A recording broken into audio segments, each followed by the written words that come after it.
পুরা একটা জেনারেশন কিন্তু 18 তারিখের অপেক্ষায় আছে।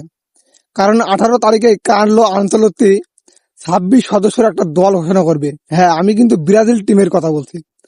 আর এখানে অনেকেই কিন্তু চিন্তিত আছে যে নেইমার জুনিয়র খেলবে কিনা, তার স্কিলের ঝলক এবার 26-এর বিশ্বকাপে তারা দেখতে পাবে কিনা। তো যাই হোক, আশা করা যায় 18 তারিখে এই ঘোষণায় নেইমার জুনিয়র থাকবে।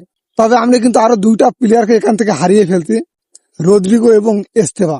এই দুইটা মানুষ এবং নেইমার সহ যদি ব্রাজিল স্কোরটা ঘোষণা করতো কার্লো আনচেলত্তি, তাহলে কিন্তু একটা জবরদস্ত টিম হতো।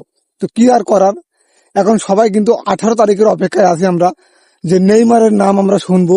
এবং অনেকেই যারা ব্রাজিল টিম সাপোর্ট করে, যারা নেইমারকে ভালোবাসে, তারা বলছে আমরা যদি নেইমারকে না পাই তাহলে এবারের বিশ্বকাপ খেলাটাই দেখবো না। তো যাই হোক, আশা করি 18 তারিখে আমাদের সবাই মনের আশা পূরণ হবে। নেইমার জুনিয়রের নাম এই স্কোরে থাকবে এবং তিনি ব্রাজিল টিমে খেলবে এবং তার পায়ের জাদু দেখে আমরা মুগ্ধ হব।